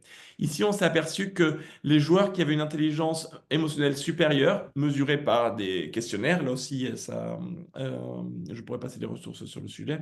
Donc, quand on mesure l'intelligence émotionnelle avec des questionnaires, on pourrait se dire, ça reflète ma perception et c'est tout, ça s'arrête là. Mais en fait, si on répond de façon honnête le plus honnête possible et essayer vraiment de se projeter dans les questions de ce questionnaire, eh bien, ça va refléter aussi des réalités biologiques, physiologiques. Et ce qu'on a pu observer, c'est que dans des situations stressantes, eh bien, l'intelligence artificielle, l'intelligence émotionnelle, me permet d'agir comme un bouclier. Je fais le geste là de porter un bouclier. C'est comme un bouclier qui me permet de me défendre par rapport aux situations stressantes. Pourquoi? Parce qu'on a pu s'apercevoir que parmi les sportifs qui avaient l'intelligence émotionnelle la plus élevée, on a eu une diminution moindre de la variabilité de la fréquence cardiaque, de ce qu'on va appeler l'activité du nerf vague pendant une situation stressante. Je vais illustrer ce propos en fait avec la théorie que j'ai développée sur le sujet qui va être sur la diapo. Je vais la retrouver tout de suite. Sur la diapo suivante. Et en fait, voilà la diapo la théorie du réservoir vagal que j'avais développée avec ma collègue Emma Mosley. Et donc, en fait, ce qui se passe, c'est que ici, j'ai un niveau de base de variabilité de la fréquence cardiaque qui reflète mon activité vagale. Et cette activité vagale, en conditions de stress, va tendre à descendre. Ça, c'est normal parce qu'il faut faire face aux demandes. Par contre, plus elle descend, moins je vais avoir la possibilité vraiment d'arriver à bien me concentrer pour faire face aux challenges, aux défis qui me font face ou auxquels je fais face. Et donc, en fait, chez les sportifs qui avaient une intelligence émotionnelle supérieure, on a observé une diminution moindre du système nerveux parasympathique. On était dans une condition de laboratoire où il ne devait pas bouger, je dois le rajouter. Ça serait différent si les gens étaient en mouvement. Mais là, dans une condition où je ne dois pas bouger, où je dois continuer à me concentrer tout simplement, et bien du coup, là, c'est important que le système parasympathique ne soit pas complètement désactivé parce que sinon, ça veut dire que je perds tous mes moyens un petit peu. Pour rappeler les choses, comment j'en suis venu à ce sujet, c'est-à-dire que je suis parti d'une perte de contrôle très connue dans le sport français, malheureusement. Cette fameuse perte de contrôle de Zinedine Zidane On a pendant ici, oui. la finale de Coupe du Monde 2006, avec cette interrogation, comment, voilà, un des meilleurs joueurs du monde à l'époque, dans un des moments les plus décisifs de sa carrière, peut perdre le contrôle à ce point-là. Et là, oui, on peut relier ça aussi à l'intelligence émotionnelle parce que l'intelligence émotionnelle a une part d'autocontrôle. Et donc, en fait, pour en revenir à la théorie du réservoir vagal, c'est si j'arrive à préserver cette activité parasympathique, c'est que je vais arriver à pouvoir me contrôler et que au lieu de gérer un conflit émotionnel en donnant un coup de tête à mon adversaire, eh bien, je vais pouvoir le gérer d'une autre manière, en l'ignorant, voilà, me distançant de lui, etc. Donc, c'est là où on voit effectivement que cette question d'intelligence émotionnelle est intrinsèquement liée à la gestion des émotions et donc à la variabilité de la fréquence cardiaque. Et donc ça, on va pouvoir bien le mettre en évidence avec des mesures de la fréquence cardiaque, de la variabilité de la fréquence cardiaque, donc qu'on peut effectuer. Voilà. Ok, donc on a vraiment un lien entre là et puis les organes. C'est vraiment de ça hein, qu'on parle. Tout est lié. On a une question, Sylvain, merci, de Maude qui dit, avez-vous un avis sur les appareils auriculaires de style TENS pour améliorer et stimuler le nerf vague? Alors, excellente question. J'ai bien sûr une diapo sur la question, j'ai des diapos sur tout. Alors, je la retrouve tout de suite. Donc, en fait, on va déjà expliquer un petit peu ce dont on parle. Alors, la stimulation transcutanée du nerf vague, en fait, ça a pour but de stimuler le nerf vague au niveau de l'oreille. Et le nerf vague au niveau de l'oreille, on va pouvoir stimuler alors, ce qui s'appelle la branche afférente. Sans être trop technique, en fait, on va avoir pour les nerfs deux directions. La direction efférente qui va avec un et qui va du cerveau à la périphérie, aux muscles, etc. Et on va avoir la direction afférente qui va venir de la périphérie jusqu'au cerveau. Donc là, en fait, au niveau de l'oreille, on a trouvé, alors, je vous passe les détails en disséquant des cadavres, bien sûr, on a trouvé qu'il y avait une branche afférente de ce nerf vague et on se pose la question, est-ce que si on le stimule, on va pouvoir comme ça activer, on va pouvoir augmenter l'activité du nerf vague comme on la mesure avec la variabilité de la fréquence cardiaque? Eh bien là, en fait, même si du coup, dans l'idée, c'est pas stupide. On a fait beaucoup de recherches. On a été notamment les premiers à faire des recherches dans le monde du sport. Il y a eu juste quelques recherches en médecine avant qu'on s'y mette. Donc, j'ai eu un programme de doctorat avec un doctorant sur le sujet. Et alors, ce qui en est ressorti, ça va être assez décevant par rapport à la question sur la variabilité de la fréquence cardiaque, parce qu'en fait, on s'est aperçu que il n'y a pas d'activation systématique de l'activité vagale de cette façon. Donc, et c'est ce qu'on va pouvoir aussi dire alors, de cet appareil-là en particulier. C'est qu'il y a beaucoup d'appareils qui sont sortis récemment. Et donc là, je vais devoir aussi aller à l'encontre de tout ce qu'ils peuvent dire parce que c'est pas validé scientifiquement à ce niveau-là. Ce qu'ils vont dire que c'est validé scientifiquement, ça va s'appuyer sur d'autres choses, mais au niveau de la stimulation du nerf vague qu'on peut montrer à travers la vérité de la fréquence cardiaque, non. Et ça, c'est pas moi qui le dis, c'est de nouveau, en fait, on a des revues systématiques de littérature scientifique, on a des méta-analyses de toutes les études scientifiques sur le sujet qui montrent que ce n'est pas le cas. Même si, alors, comment on peut expliquer pourquoi ce n'est pas le cas? Parce que là, on revient à l'explication efférent-afférent. En fait, ce qu'il faut savoir, c'est que quand je vais modifier des choses au niveau afférent, ça ne va pas être directement transmis au niveau efférent. Il va y avoir une intégration qui se passe au niveau du cerveau. Et là, je vais retrouver un joli schéma pour vous expliquer ce qui se passe. En fait, on va avoir toute une question d'intégration qui va faire, allez, on repart au niveau de la médula. Et donc, ce qui va partir au niveau afférent, alors là, en venant de l'oreille, ça va être d'abord intégré avec plein d'autres signaux avant d'être envoyé sur la partie efférente. Et en fait, ce qu'on suppose, pourquoi les études ne montrent pas cet effet, c'est parce qu'il se passe tellement de choses au niveau de cette intégration qu'on va pas avoir voilà, cette traduction exactement 100% de ce qui se passe au niveau afférent et de ce qu'on retrouve au niveau efférent. Donc, ça reste encore à découvrir. C'est pas pour ça qu'on va dire qu'il n'y a aucun effet de ces appareils, parce qu'il y a des effets au niveau médical, mais ils ne vont pas passer par une activation de cette partie efférente du nerf vague sur le cœur. Il va y avoir d'autres mécanismes. Donc, c'est pour ça que je dis toujours d'être prudent avec tous les nouveaux appareils qui peuvent sortir et que même si sur le site internet, parce que je les ai consultés et je suis allé voir un petit peu tout ce qu'ils racontent, et donc en fait, alors on va avoir beaucoup on va dire beaucoup de choses sur les effets positifs qui vont en fait pas forcément être soutenus par les recherches scientifiques à l'heure actuelle. Mais concernant l'activité du nerf vague de ces appareils, ça on peut déjà dire que c'est un non catégorique parce qu'on a déjà assez d'études scientifiques pour dire que waouh, non en fait que même en changeant tous les paramètres, même en stimulant de beaucoup de façons différentes, en fait on trouve pas cet effet sur la variété de la fréquence cardiaque. Encore une fois, il y a d'autres effets qui peuvent être intéressants à explorer, mais ça passe pas sur cet effet de la variabilité de la fréquence cardiaque. Ouais, ça, c'est important de savoir qu'est-ce qui se passe en fait, hein, et puis ça peut être une combinaison d'autres effets au final qui amènent ces résultats-là.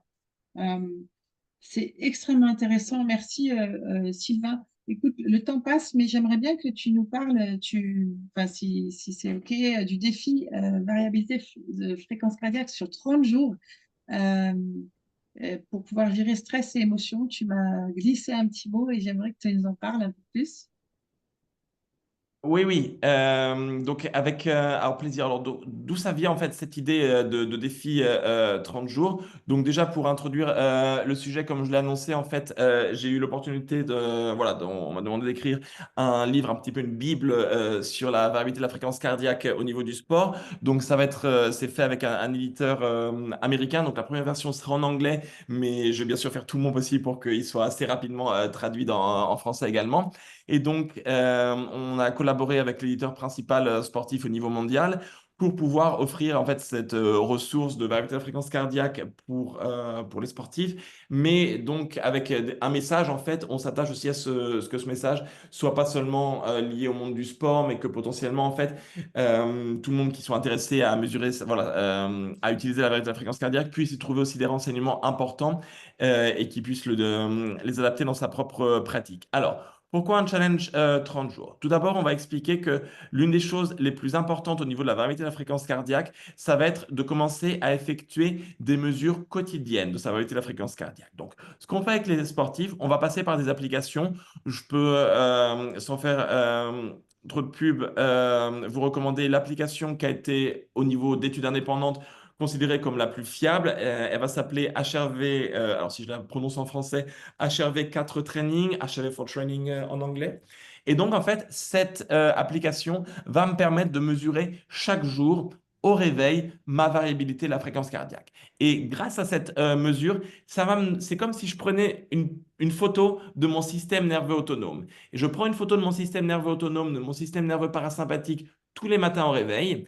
Et ça me permet en fait de comprendre ce qui se passe dans mon corps et d'ajuster ma journée en fonction des informations que j'ai eues. Et donc, il y a pas mal d'appareils qui permettent de faire ce type de mesure. Donc là, je vous cite une application smartphone qui, encore une fois, a été considérée comme la plus fiable. Et donc, à travers ces mesures, donc je peux vous montrer, j'ai pas mal de captures d'écran.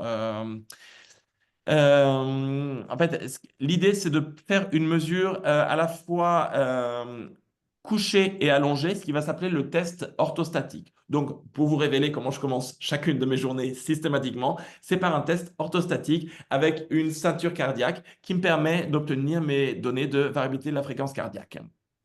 Alors, cette information, donc il y aura plein de choses à dire sur son interprétation, mais on va passer sur l'idée du challenge 30 jours.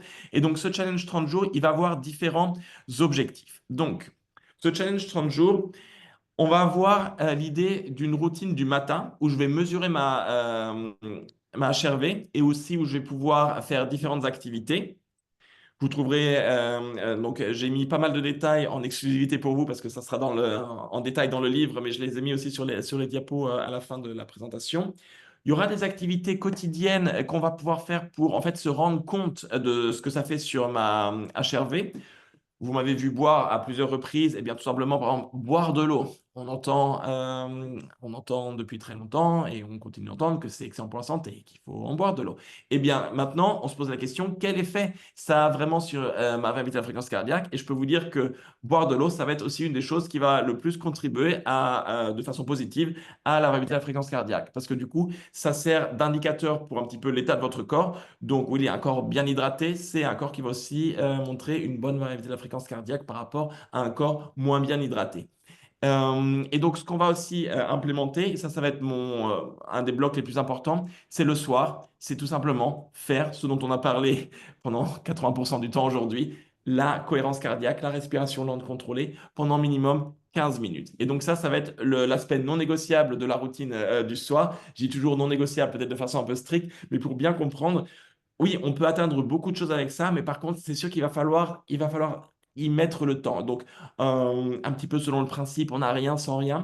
Et donc là, ça va vraiment être cet encouragement pour nous à, voilà, à prendre un temps pour soi aussi. On peut essayer de le considérer comme ça. C'est juste se prendre un temps pour soi, pour ralentir à la fin de la journée et se préparer au sommeil, se préparer à un sommeil le plus récupérateur possible. Et donc, voilà, ça va être mes blocs les plus importants. Ensuite, donc il y aura deux aspects essentiels. Donc, il y aura l'aspect de développer cette prise de conscience, en fait, sur l'expérimentation et cette prise de conscience des faits de plein de choses sur ma variabilité de la fréquence cardiaque. Et l'autre aspect, ça va être d'améliorer le fonctionnement de mon corps avec différents types de stress, différents types de défis et de comprendre l'impact que ça va avoir sur ma variabilité de la fréquence cardiaque. Donc, je vous laisserai explorer les différentes diapos. Donc, j'ai plein de conseils dans le livre que j'ai repris sur les slides. Comment en faire une routine quotidienne, quel type de routine je peux utiliser le matin pour m'aider à commencer la journée par rapport à ma HRV, quel type de routine je peux faire le soir pour mieux dormir. Et donc, voilà, donc plein de trucs et astuces pour se lancer dans ce challenge 30 jours. Et ce qu'on peut dire aussi de ce challenge 30 jours, c'est que, alors je le présente un peu comme ça, 30 minutes pendant 30 jours. Pourquoi 30 minutes? Donc, il y aura 5 minutes le matin pour mesurer et puis éventuellement faire d'autres activités. Je compte 10 minutes ou plus dans la journée pour faire d'autres activités. Et il y a cet aspect non négociable le soir de faire 15 minutes de cohérence cardiaque pour être sûr voilà, d'avoir au moins une base pour ces effets. Donc voilà un petit peu l'idée de ce challenge 30 jours. Donc il y aura des tableaux aussi. Là, on n'y voit rien, c'est très petit, mais c'est un exemple de Waouh, challenge 30 jours. Ouais. Zoomer c'est sur les génial. slides. Et Voilà, donc c'est. Béatrice nous dit tout ça en anglais. Tu as Google Traduction aujourd'hui. Alors là, oui, c'est parce que comme je fais des conférences dans toutes les langues, c'est vrai que je laisse toujours mes diapos en principale version en anglais, mais voilà, je ferai mon possible pour traduire tout ça en français rapidement après la sortie de l'ouvrage en anglais, voilà. Et donc, Denis nous demande, excuse-moi, vas-y, Sylvain. non, non, non, oui. Denis nous demande s'il y a une réflexion sur le rôle du diaphragme. Et on va terminer avec Oui, cette alors question. Si on repart sur la respiration, du coup, on va chercher à plutôt avoir une respiration abdominale. Pourquoi? Alors, le diaphragme, on va se l'imaginer comme un arc en fait sous les poumons. Et en fait, on va essayer de faire descendre cet arc à l'inspiration pour donner plus de place aux poumons. Donc, on va sortir le ventre pour donner plus de place au diaphragme. Et sur l'expiration, on va le faire remonter pour qu'en remontant le diaphragme, ça va réduire l'espace des poumons et ça va contribuer à expulser l'air. Donc, pour le faire simple, pourquoi on conseille aussi cette respiration abdominale? C'est vrai qu'il y aurait plein de choses à dire sur tous les techniques, je suis peut-être passé un peu rapidement, donc pas mal de choses sur les slides, mais comme Corinne le dit sur la conférence précédente, je pense qu'on avait déjà été pas mal aussi dans tous ces détails. On avait donné déjà pas mal de choses. Qu'est-ce que tu alors, si tu devais terminer avec une phrase, qu'est-ce que tu transmettrais comme Alors, phrase on est parole? en train de commencer l'année, c'est le mois de janvier, donc c'est encore le moment de prendre plein de bonnes résolutions, et là, je dis même pas, on ne va pas chercher à en prendre plein, on va en chercher à en prendre deux. Deux principales. Alors, je vais le limiter même à une principale, comme ça, on va rendre encore les choses plus simples. Dans le challenge 30 jours, on va chercher à se rapprocher le plus possible des 15 minutes par jour et si possible en un bloc de cohérence cardiaque. Voilà, donc ça va être l'aspect le plus important parce que, en gros, ça va être la base, c'est mettre la clé dans la voiture pour permettre à la voiture de démarrer. Et à partir de ça, je peux aller partout, je peux voyager loin. Mais tant que j'ai pas fait ça, je serai toujours limité et en gros, c'est vraiment la base. Si je peux insister, voilà, une dernière fois sur cette chose-là, c'est vraiment la base. Et après, on va pouvoir faire plein de choses encore pour optimiser son potentiel, mais on va vraiment commencer par ça. Et si, pour rebondir sur le sujet des 30 jours, si on veut s'amuser un petit peu, donc à explorer ça un peu plus loin, donc on pourra enchaîner avec les mesures journalières et puis avec les activités qu'on pourra coupler avec les mesures de variabilité de la fréquence cardiaque. Voilà. Donc, tout ça, je peux le dire. Il y aura le livre, mais aussi, je peux déjà dire aussi qu'au printemps, j'ai collaboré avec Arte pour faire un documentaire en fait sur le nerf vague et sur la variabilité de la fréquence cardiaque. Et donc voilà, j'ai pris une de mes doctorantes, Patricia, qui est joueuse nationale de padel en Allemagne. Et donc, elle a suivi ce challenge 30 jours. Et donc, Arte est venu la filmer. Voilà, pendant le challenge 30 jours, on a fait une batterie de tests avant, après. Je ne vous révèle pas tout. Donc, il va falloir un peu de patience et aller donc soit sur la médiathèque d'Arte, soit choper le reportage quand il sera diffusé en live. Je n'ai pas encore les dates, mais on m'a dit normalement sur le printemps, au niveau du printemps. Et donc, voilà, ça sera l'utilisation de ce challenge 30 jours en direct. Ah, super, merci Sylvien. Je suis en train de vous chercher. On a une rosace. Tu travailles avec l'académie. C'est un grand Oui, honneur d'ailleurs de t'avoir au sein de l'académie. Et vous avez fait une rosace qui permet de respirer sur du 6-4 d'ailleurs. On va vous la donner en lien. Je ne le sais pas si 4-6. tu... Faut me permettre de tutoyer. 4-6, pardon, merci. Alors, ça dépend ce qu'on va en faire. Mais 4-6, Ça si dépend tu... comment la tourne, peut-être la rosace, oui. Voilà. Si tu trouves la rosace, Dunia, avec plaisir, parce que je ne suis pas assez rapide. Ah, si, je l'ai, voilà, je vais vous donner le lien. Euh, je vous invite toutes et tous à partager. Encore une fois, vous savez comment ça fonctionne. Posez-nous un mot dans les commentaires pour nous dire voilà, comment ça a résonné pour vous, cet échange avec Sylvain. On a quand même de la chance d'avoir Sylvain avec nous parce que je sais qu'il était extrêmement sollicité. Et vraiment, merci d'avoir gardé du temps pour le sommet. Allez-y, mettez-nous dans le chat comment c'est pour vous. Et moi, je cherche le lien de. Avec plaisir. Tu peux voir le chat, je crois, hein, Sylvain. Et donc, je mets la diapo de fin, vous l'aurez aussi. Donc, toutes les Oui, ressources, comme j'ai dit, il y aura un QR code pour avoir accès à toutes les ressources médias. Donc, j'ai souvent des interviews dans les journaux, aussi en français. Donc, pas mal en anglais, en allemand, mais aussi en français. Et tous les articles de recherche que j'ai pu citer, donc, vous les trouverez avec ce QR code. Et donc, n'hésitez pas à rester en contact à travers les différents réseaux sociaux. Voilà. oui, c'est vraiment une grande chance d'avoir ça. Merci, Sylvain, c'est un énorme cadeau.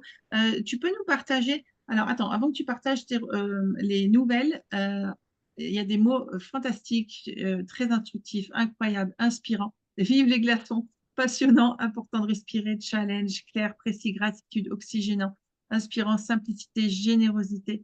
Waouh, merci beaucoup. Je vous mets le lien ici de la rosace qu'on a posé, que vous pouvez utiliser, qui est sur du 4, 6, on va y arriver. Et au niveau des actualités, Sylvain, j'avais noté, tu m'avais donné des choses. Les ressources, tu nous as déjà donné des ressources. Deux choses à partager. Donc, tu parles du documentaire Arte qui sera diffusé bientôt. On pourra, de toute façon, tu communiqueras dessus, hein, je pense qu'on pourra le Oui. retrouver. Et puis, ton livre qui va sortir en anglais à la rentrée. Voilà, merci beaucoup. Vous pouvez retrouver Sylvain qui sera sur le campus dans la rubrique de son intervention avec les ressources. Je vous mettrai ses coordonnées LinkedIn, comment vous pouvez faire pour le contacter. Et si vous avez envie de l'inviter pour des conférences ou d'aller plus loin, eh bien, allez-y. C'est un cadeau. Sylvain, encore un grand cœur. Merci beaucoup. Et puis moi, je vous retrouve. Merci beaucoup à vous pour toutes ces questions. Si, parce que moi, je vis mes diapos, je les connais, donc j'adore à chaque fois les questions, rebondir dessus. C'est ça qui me passionne. Merci beaucoup. Mais c'est super, ça se voit que enfin, la passion, elle transpire. Et en plus, tu vois, on sait qu'on a des questions, tu as la réponse. C'est ça qui est extrêmement magique. Nous, ce qu'on fait, c'est qu'on va se retrouver demain à 9 heures. Alors, le programme de demain, 9 heures, on va parler de Qigong et d'émotion. Donc, activité physique et émotion. Ensuite, on parlera de marche narrative à 11 heures et on terminera à 13 heures avec émotion et intuition. C'est Julien Perron qui viendra nous voir. Je vous souhaite à toutes et à tous une magnifique après-midi. Sylvain, je te remercie. Je te dis au revoir. Prenez bien soin de vous et on se dit à demain. Bye bye à tous. À bientôt. Au revoir. On va éteindre